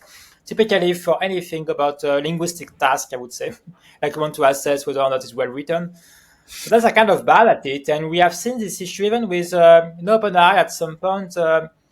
It turns out there were more typo, in the model themselves. And I do think it's really based on this. The fact that the judge model, to the fact of the content they are seeing about to too high level, they gradually let go all these intermediary imperfections, necessarily being very careful about that. And yeah, it can quickly stimulate to something which isn't that nice. No, totally makes sense. Uh, Also, in the domains where objective verifiers are naturally available, could be math or code, it's easier to train agents, but in many real world tasks, the reward is fuzzy. How do you see RL and reasoning working for domains with weak or delayed rewards, maybe creative writing, dialogue, or strategy? Actually, it's a good example because when Will Brown released its first code book for verifiers, so it was original nucleus back in January, and yeah, I made the first adaptation for Collabs, and very quickly I decided, okay, I want to do RL on poetry, and it seems to be very creative, but actually poetry is an interesting thing because it's creative with constraints. You got the rhyming, got the rhythm, you got also even the way it's going to be cut off and things like this. And I do think right now, what have been really enlightening me, also the reason actually was really interested in seeing all the papers about math proverbs and everything. And I thought initially, okay, it's too specific, it's not something transferable, but actually a lot of tasks actually we are doing are at least semi-verifiable. Like, okay, you can definitely get some constraints. And I think that's a great thing with RL suddenly. And afterwards, I think now it's transpiring also on static data. The fact that we are start thinking about, okay, we want to actually get the best of both worlds. We want to get models completely flexible, so based on what language model can perform, obviously the fact that, okay, they can definitely interpret things. But on the other hand, for some things, we want to have very, very clear rules, and we want to hardcode them into the models themselves. So I think right now, most of the interesting things we're going to do, they are obviously challenging, obviously, but I do think is going to be the most valuable ones, is doing this combination and finding verifiers and all the environment that Prime Intellect has created, obviously, with primarily is really about that, okay, you want to operationalize the specific. I think right now we are tasked, but gradually we're going to come to full-fledged environment, obviously, where you're going to get these combinations of formal verifications, which can be of all kinds, and then this LLM as a judge, which I think is always going to be there because you need that. And I think even in my own tests, I'm always seeing better convergence of error because the judge has, kind of correct the sparsity of rewards you get with pure verifiable because it's always either 0 or 1. But with the judge, you can get also granularity. Got it. Uh, you have proposed a multi-step Yeah. RL cycle, draft, verify, refine, backtrack, rather than single pass evaluation. What computational or algorithmic strategies do you see as a promising to reduce the cost or variance in such multi-step training loops? No, it's really hard, I would say, right now. I joked recently on Twitter the fact that I found that RL was getting harder than pre-training, but I really do believe that right now. It's with First, the frameworks are really new, obviously, so you got still a lot of bugs with that. And yeah, obviously, when you scale toward multi-steps and get to start toward a large amount of tasks you want to bundle inside it, you need to start thinking about curating your inputs, which are a different task. And we don't get a good idea right now of what is needed for that. So yeah, I think right now it's definitely the area where RL is going to bring the most benefits because that's what is lacking right now for training data. The fact that we can get live experience with a long series of sequences and get the model good at it. But it's still very challenging because when you do this GRPO thing, where it's definitely paying off, to batch inferences, but you cannot do that with multi-step by definition. So it's really paying right now. So yeah, I think what we need is to get, but I think we're seeing to see some moves towards that. Uh, I wouldn't say the frameworks are mature right now. Make it really hard to work on this. And we need to have something which is going to be hard, but much more integrated, inferences on the one side and evaluation on the other side, which we are kind of lacking at this point to make the whole process much smoother. Got it. Makes sense. Also, in one of your tweets, you highlighted that there's the scarcity of agentic data, action sequences, logs, and tool users. Basically, tool users is one of the thing which is running all this uh, basics and ground of it. In your mind, what are the strongest options for bootstrapping this? Maybe synthetic simulation, emulation, mining web logs, or hybrid human in the loop labeling in between. Yeah. So I think it's really important this point because it pinpoints also to what has been my suspicion for a long time with RL, that, okay, it's amazing. Why is working so well with Quell and not so good with other models? Because you need some preparation with RL at some point. You need to create first this kind of cooldown. So now a lot of people now are starting to get used with the idea you need some SFT on top of it. But I think for very, very more ambitious teams, you need to start thinking about training and you need to start thinking about this large scale simulation, emulations already and to prepare the model to pre-hit it in order that is going to be able to perform that. And yeah, I've been going a bit back and forth on this idea of agentic data. So first, obviously, the dataset is not there. And the example I was mentioning in the blog post was the fact there isn't any kind of dataset of logs on the link phase, to my knowledge. And so there's a big discrepancy right now if we start to think about the era of experience. Okay, we got some text, we don't get actual sequences of tools and so on. Right now, I'm getting much more confident that, okay, it's going to be really important to properly emulate what users are doing, which I think is not easy, not trivial at all. And for this, the joke I was mentioning that we need more synthetic bad data. We need to create even data, for instance, with typos, this type of thing, because we want to get the model good at dealing with that. But afterwards, I'm getting more and more of the opinion that simulation is the right approach right now, much more than training on existing traces, because most of the time the users don't even know exactly what they want, Yeah. at some point. and you want the model actually to help them, Yeah. to get them what they want without them wanting. I think the good example was really OpenAI. When they released the first version of the research, and the first question is going to ask, okay, what are we really looking for? We can look to that or that, and then they want to get some input from the users.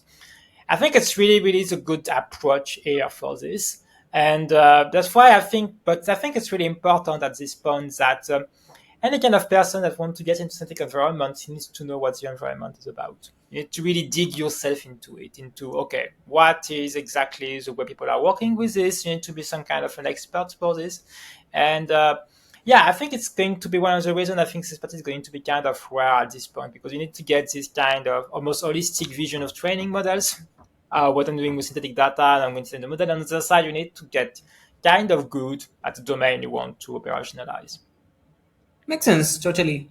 Also, in practice, RL agent training is extremely compute intensive, especially for long horizon tasks. What optimizations or architectural changes, be parallel drafts, gradient reuse, memory caching, do we expect to be essential to making agentic training tractable? My main suspicion at this point is that it's going to be really helpful to get better synthetic data before, and to more think of, because in a way, the way I've been seeing RL at this point is that in a way we are kind of correcting deficiencies of learning and accuracy and convergence in the model itself at some point, and we're creating synthetic data actually with that. We're letting the model create its own drafts, and we're going to scale that. And the fact that it assimilated these things in the first place is kind of not initially a good thing. So the way I'm seeing things right now is really much how we can divide the task in terms of anticipating as much as possible, replaying already all this thing, doing static training, and then obviously you get already an environment which is almost ready to be used for RL, and then kind of shortening such compute, because definitely, yes, once we're going to get to large scale training, well, see that actually already with Grok, and they spend as much compute on RLs and on the training itself. Yeah, it's going to get, you get a lot of multiplier on it, because you get longer context, you're going to get larger batches, and you're going to get more roll-up batches, you've got all these dimensions, you want to expand search, obviously.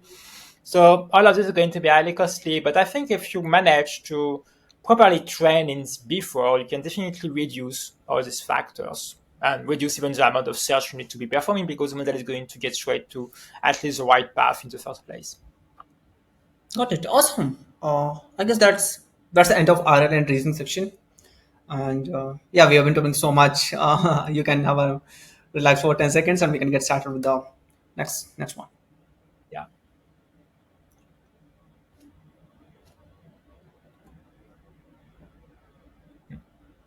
Yeah, I mean, yeah, this is one of the stuff when I was scrolling your Yeah. profile, reading the blogs, and I found I mean, this was I read your blog. This was the first time I read about mid training, Yeah. and I guess this was published Mhm. back in December 23, and I didn't expect someone was talking about mid training in the noise of pre-training and post-training back 2 years back. So yeah, can you share more about how do you think about it? How do you get on it basically? And according to you, how you gonna summarize mid-training uh, in the sequence of model optimization and stuff? And what is the immediate use case you think in this industry for, particularly for SLMs, where it is pretty much feasible for everyone to work around, and yeah, basically in synthetic mid-chain pipeline. Totally. No, but I think the first immediate incentive for me was obviously working on SLMs, because when you work on SLMs, just doing classic post training, you pretty see it's not enough, because this model is small, and even LoRa fine tuning isn't working at all, because there's so few parameters leaving. It's not working. So full fine tuning starts working, but then you start to think, okay, I need something a bit stronger as a recipe. So I think the idea came when we started to train the models on open data, and then we thought about, okay, what are going to be the use cases, and we start thinking about, okay, well, we're kind of inspired by Fire at the time. They didn't use the term mid-training, but they use this concept of annealing and, like late curriculum training. And we thought, okay, we're going to generate some static data on this to get the model good at RAG and a few other things.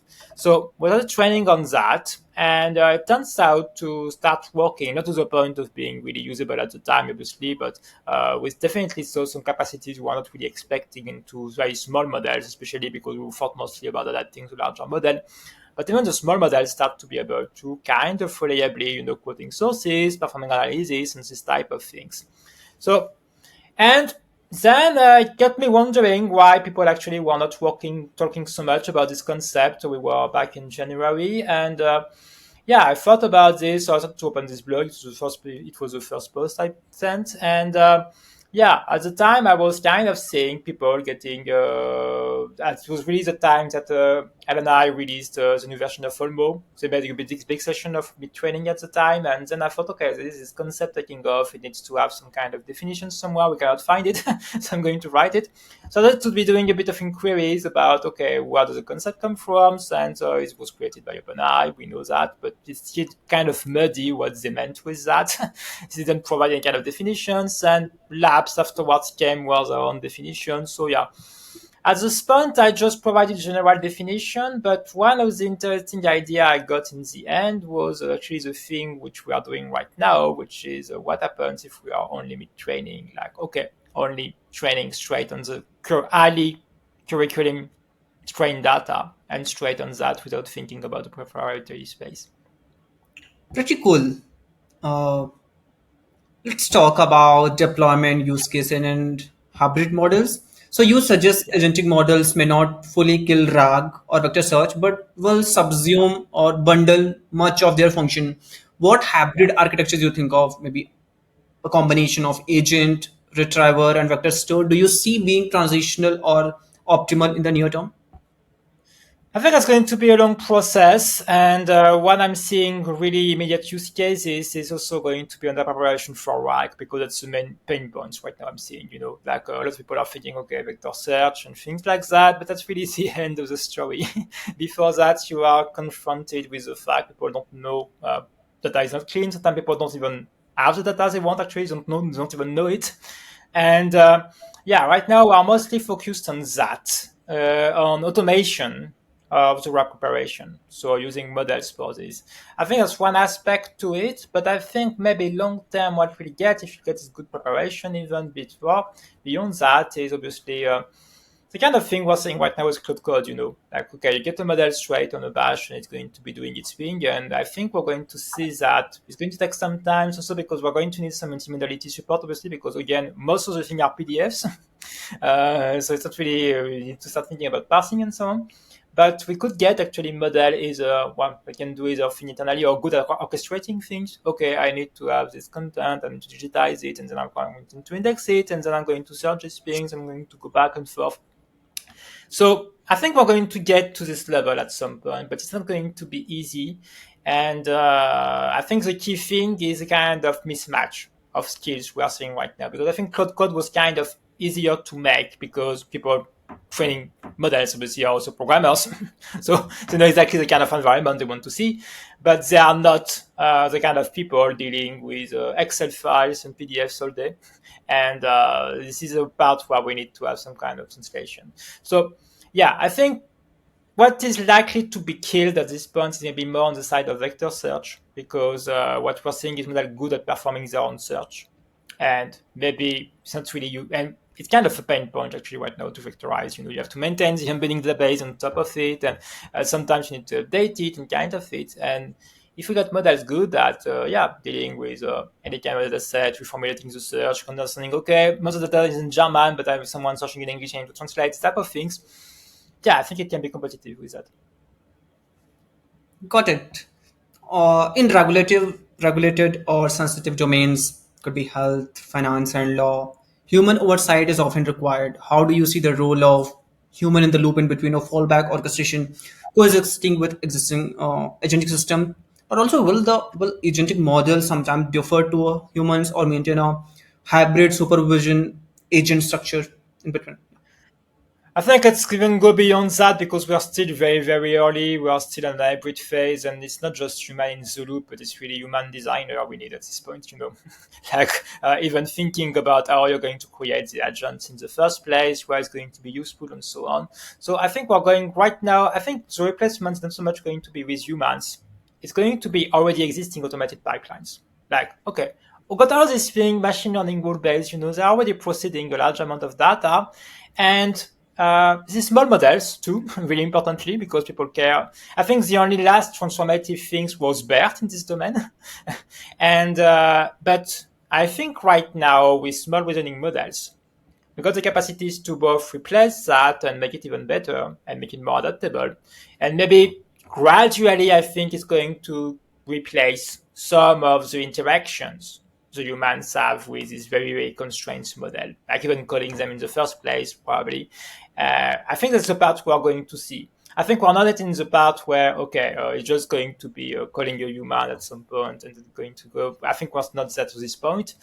And I think something that is going to be really important to anticipate the fact that agents are going to change your environment at some point. It's a bit like when a car arrived in the city, it changed the complete landscape at some point. And I think this kind of effective reasoning model is also going to be an opportunity to rethink because one of the weird things in Europe, with all these people thinking about agents, but a lot of companies are not even finished, the digital transformation, actually, a lot of things all over the place.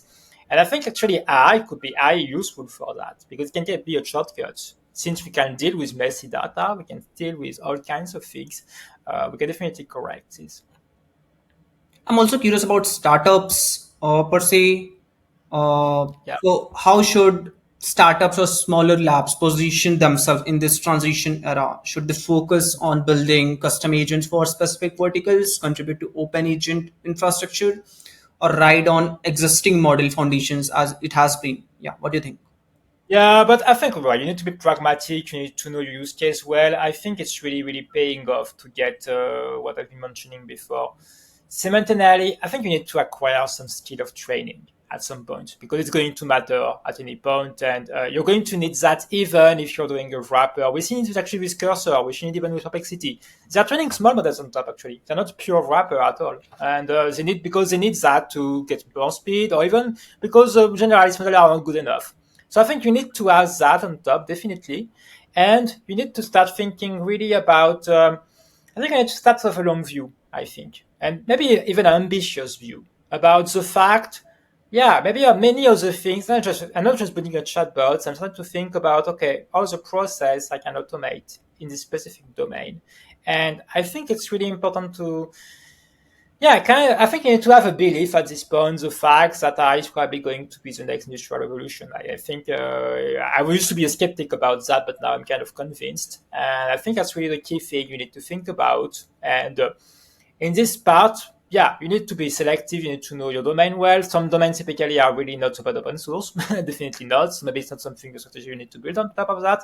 I still think it's a good strategy, again, to get very good employees, some kind of prestige, this type of thing. And again, when you're small labs and you want to get known, I think it's a very good strategy. But of course, you need to be strategic about what you're open sourcing or not. And definitely the fact the model is going to be the product is also going to be the fact we need to be thinking about, okay, some of them are going to be proprietary models, you're not going to open, obviously. That totally makes sense. I guess, yeah, well, many startups are working around it already. The next section is about, yeah, this is interesting AI in Europe, what's happening there. So, how do you see Europe's structural challenges in AI, maybe funding models, bureaucracy structured, slow cycles, impacting its ability to keep pace with US and China?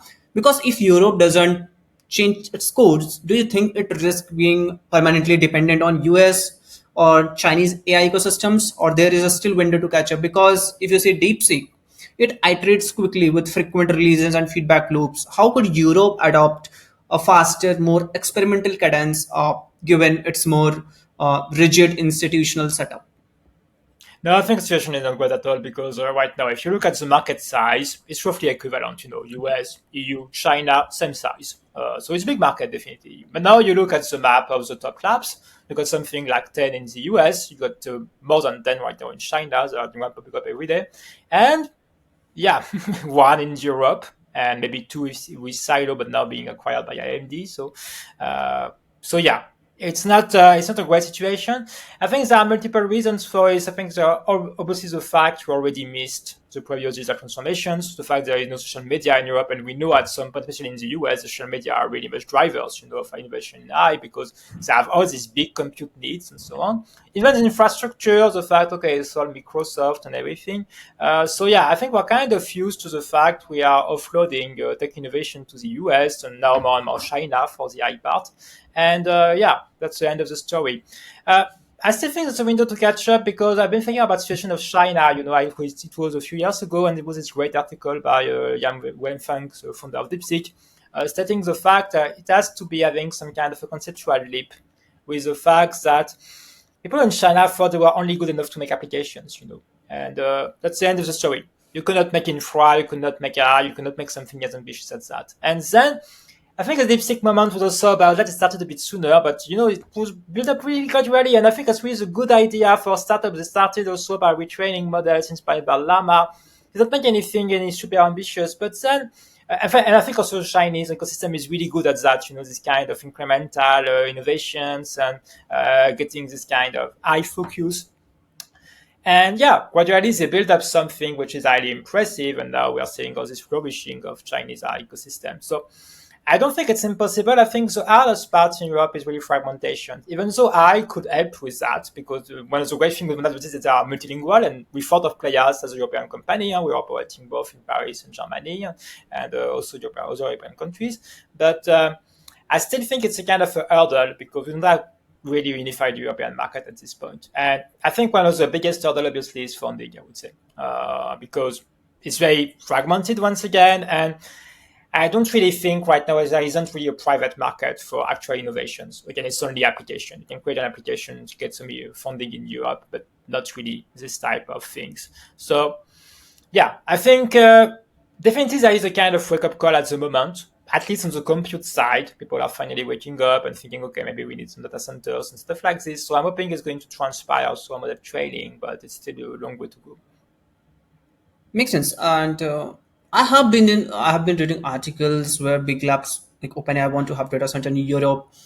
This company called TechCrunch have recently working around the data center and Helsinki of Finland. So I guess Yeah, it's progressive, but I yeah, guess could be more, of course. yeah, yeah, The next section of this pod is about tokenizers because there are a lot of interesting thing happening on tokenizers, and you have been talking about it aggressively. yeah. So scaling laws have dominated AI discourse, but tokenization is rarely discussed. Do you think tokenizers could become the next competitive frontier as scaling plateaus? Yes, actually, it was kind of weird because the weird thing actually is people just reusing tokenizer. I don't know why, because the first rule of tokenizer is the fact that tokenizer is a way to cut off words. You want them to be as close at your training data as possible because you're going to save on training because you get something which is going to be more optimized, for it. So we train our own tokenizer entirely. And the other key things that get me also a bit skeptical, there are so few research on this. It's very, very hard actually to get research even in conferences because it's really considered to be a high profile topic at all, even though it's important. And we know it matters even for explainability, even for math and stuff like this. The other key things is really about,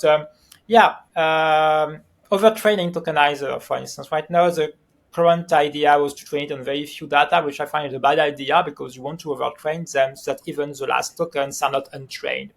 One of the biggest issues also with tokenizer right now is really this concept of untrained token. The famous one is Magikarp from the Pokemon, and there was even this weird thing in the OpenAI tokenizer where they got a bunch of Chinese tokens coming from porn websites, obviously very lightly trained.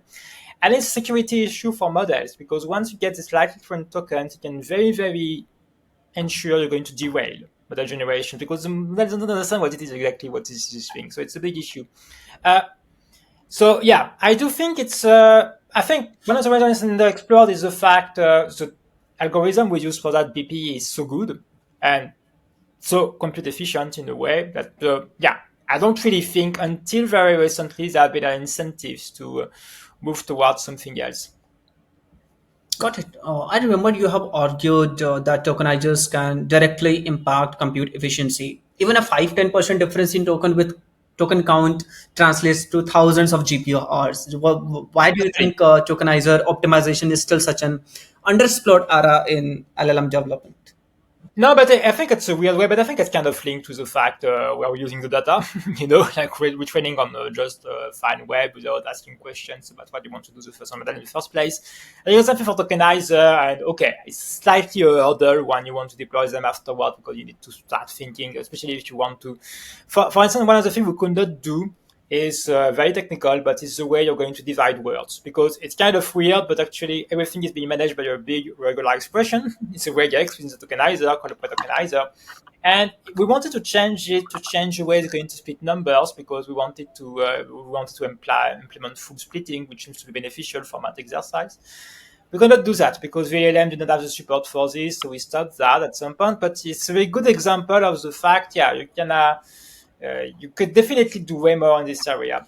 The other key thing, which was really interesting for me, but it's more experimental research, is this idea of tokenizer-less model, like doing it straight on bytes, and we have seen this example with byte-level tokens. We have seen this example right now with hashnets. There isn't that many results yet on this, but I think it's kind of linked with the fact we are kind of under-exploring this thing. And I think it could be hugely useful when we're going to start thinking about multimodality, because right now we got different tokenizer paradigm from each modality. So image is one thing, text is different thing, and I think it kind of limits the amount of multimodal collection we can get within the model itself.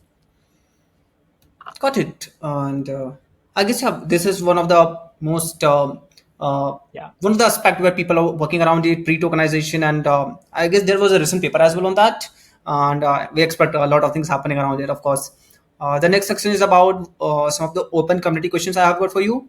So the first one would be uh, someone is asking how do he can get an LLM trained on his own personal data, and how good will it be, and what does it mean for LLMs and dead languages? Okay, so I think there's two topics kind of close to my heart. So the first one, I think it's really is one of the most interesting things I find right now with the new approach of training on synthetic data and amplification. Because once again, we could not get, there was Matthew McConaughey, which talked also about that. He wanted an LLM trained on its data. And some people just propose and book LLMs and RAG, but it's not what he wanted. He only wanted an LLM trained on its data. And the main issue is that the data isn't that big. Even if anything you're ever going to write is going to be a few million tokens, something like that. So, okay, it's kind of scheme to train a model on that. But now it's getting very, very different if you start thinking about synthetic amplifications. It's also a thing actually I did when I did a lot of training and personality tuning on the models to put this kind of Easter eggs, even personal books I liked, for instance, this type of thing. Because the model memorized it perfectly well, and it's all inside the weights. And yeah, you could definitely get that. And I think it's going to be an interesting application for small models because you could imagine a systems of, it's like semi-continual learning, where people ask questions to the models, and afterwards it's getting transformed into actual input you want to put inside the model. And maybe during the night there is a short training session, and then the next day, the model has memorized these things, and you can get it on your data. And that's the second question. Actually, is something I really want to do. It's again linked to the issue of limited amount of data because for that languages, and especially in thinking, for instance, my PFP on Twitter is from it's an Etruscan character, and Etruscan is kind of a language which is only half deciphered because we don't get enough data to fully decipher it. But we do have a few data, obviously not enough for training. But right now, if we train the model, let's say, on all the scientific literature on that, how you think people make as hypothesis on the language or whatever and so on, and you amplify it, and then you can get the models. Maybe you get even better than human deciphering stuff because it could do this kind of art pattern matching, into different domains. So yeah, I do think right now it's something it could be feasible too. Got it. Coming to the next question by Tonio, I guess you have discussed about the first part of it, but I'm curious about what you think of the architectures and use of world models like JEPA, what Jan LeCun talks about, and there's a lot of people take a dig on it. Uh, yeah, what do you think about it? No, I think it's a really interesting question, and I think it plays also with the fact that small models are kind of underestimated because we talk a lot about RL with LLMs, but there is also RL alone, and there is also all this wave of world model for robotics and stuff like this, which seems to be really taking off right now. And I think it could to be really interesting into the idea of orchestrations, I think. And we can see things about symbolic logic also in this lens too, because the models actually do have some limitations in the ways they are being trained. Obviously, the fact that LLMs context length, obviously, and the fact that they are not necessarily super efficient for integrating some very constrained environments. And we have some other difficulty around that. But yeah, I think this kind of interaction is going to be usually beneficial. And I think synthetic data could be kind of a bridge. I was really amused by the fact that Meta, the next code model they released, they call it the world model. So it was kind of intriguing. Okay, maybe they put JEPA inside, but they didn't. What they simply did was they kind of did a lot of emulations, kind of world model-like for code. And they considered, okay, it makes the model more world model. But I think we will get this kind of thing, like even data, synthetic data processed by JEPA, processed by, for instance, a logic compiler like CDLC, this type of things, and then be used for training. Interesting. Someone is asking what is the most adequate stack to use in order to build an agentic system with world modelization and self-coding capabilities. In particular, the orchestration of all these aspects. What base models are more fitting for this, and what RL environments would you use? And on the same line, Sankalp is asking what RL environments are you building? Yeah. Yeah. So right now I'm working not only on mostly on not on code, but mostly on non-verifiable fields. So things like what like multi generation has been a big focus for me. Like okay, using models better at quoting the sources, and so it's a very search environment, I would say. So you create a regular database of content you want to retrieve. You send a query, you send the data, and then you get the model generating something. You get the judge model to evaluate that, and then you go back and forth like this. So yeah, that's mostly the environment I've been building until now. And in terms of stack, I would say, yeah, the key things for me is that if you need to think once again about static data before, I would say, in terms of preparations. The stack I'm using the most for this is fine-tuned models, not necessarily big ones, but like 8 to 12B. Because what I've been thinking, and base model most of the time, not instruct ones, we need a lot of control actually for the generation. You want to push some even randomized control to ensure it's going to be kept diverse and so on. It works much better with this type of fine-tuned model. And yeah, for RL environment, I've been using mostly TRL, so not things that fancy at this point. And but yeah, mostly linked with static environment I've been building on the side. Interesting. I've got some few more questions which I ask everyone, every guest who come on the pod. Yeah.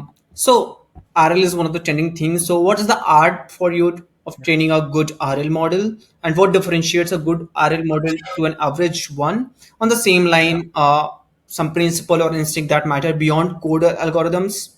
You think of Yeah. it basically what they define the taste, how that taste matters, and how you come up to it. Yeah, and at the very last, I mean, this could be an explicit question as well: how to be a better experimentalist, because that is what I mean. People talk about you, and everyone who's hacking around these models and trying to better optimize it and play around those stuff. Yeah.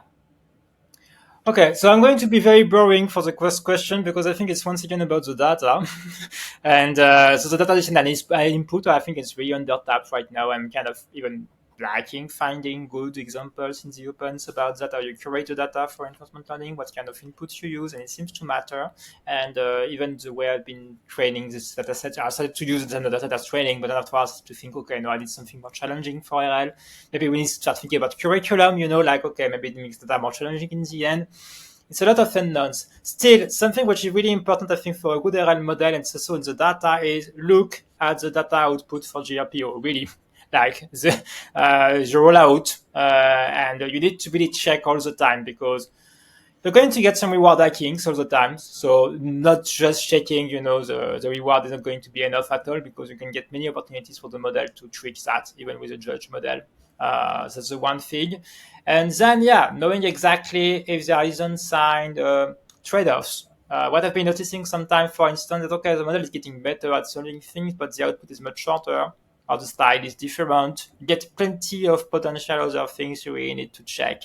So yeah, what's going to make a good RL model versus an average one is really about general conception, I would say, and I think it really pays off once again to be a bit ambitious and to start exploring different things. Obviously, you can start with the standards approach and GNSM with 8K and even Sudoku game and stuff like that. But what really interesting would see is the operationalization process. You have something you want to be doing and you haven't done until now, and you're going to create the data as a process to make it happen. That's the key thing. So yeah, principal instincts. I think I went already over that and. How to be a better experimentalist? Well, for experiments, I would say you really need to repeat, repeat, and repeat. Right. Yeah. All kinds of things. I think it pays off to be some kind of hobbyist around that too. I think it's like increasing the entropy, for yourself at some point. And I really like doing this kind of fun experiments on the side. So I mentioned the things about poetry and this type of things. I think you need to be genuinely curious about these things, how they work and everything like that. So it's not just about, okay, I'm going this process in a kind of almost school way, like a duty or Yeah. something. But you need to dig into that. You need to, well, you're going to be frustrated, especially with RL, because I find the state of frameworks is bad. I think he's already managed to install the thing already halfway there. Right. Interesting. And I guess we are pretty much done with the broad set of questions I have compiled up. The next set of questions are kind of trivia based. You can be very straightforward about it. What is it? And won't take much time of you there. Um, Perfect. so so yeah. What's one underrated habit or mindset that's been yours edge in research so far? Yeah. I think it's weird because it kind of look back right now, but I think it's really encyclopedic curiosity, because I'm really someone which is really frustrated, by division into disciplines and stuff. Well, obviously coming from an unusual background, I'm coming from the humanities, obviously it makes sense, but I think it goes beyond that. It was the reason actually I started to contribute on Wikipedia because I really like the idea of hopping around different topics and seeing connections and patterns. And now I really love that with the models themselves, his ability to connect everything. And yeah, I think there's a lot of value into that. And I think it's also links back to the fact people are underestimating data because I think they consider it's not really their job, I think, right now, for most people in AI, sit in big conference and stuff like this, where it's very complicated to get to work on the data. But yeah, the model is still fundamentally infrastructure and data. And I think, yeah, having this kind of open mind is really important for this. Got it. Next in the queue is how you see AI to Twitter because Yeah. every line of my podcast is from Twitter, and because Twitter gives you the standpoint, a lot of like you get a lot of views about it, lot of personas talking about what you're actually doing, and that defines a taste for particular individual as well. So, what's your overview of that? Yeah. No, but I think I've got a good opinion about the community because definitely there is this diversity of different profiles. A lot of people getting there. Well, obviously people in the industry working on pseudo clearly, but also a lot of people which are clearly hobbyists. And I think it's really adds up to. I think the key thing really is it reminds me a bit, like early story of scientific disciplines, like for instance, quantum dynamics, when it was discovered, there was a lot of engineers and people really not at all into advanced physics at all in discovering things, and you got people on board with that. And I see a bit of this idea right now, and the fact, okay, there are a lot of people much younger and still doing some very cool experiments. There is this philosophy of yeah, sharing and there is an actual diversity of voices. I think it really adds up to it really makes a great space for this. Also, if you think of some individuals you're gonna give a shout out to, you can just mention. Just feel free to talk about if you have someone Yeah. in mind.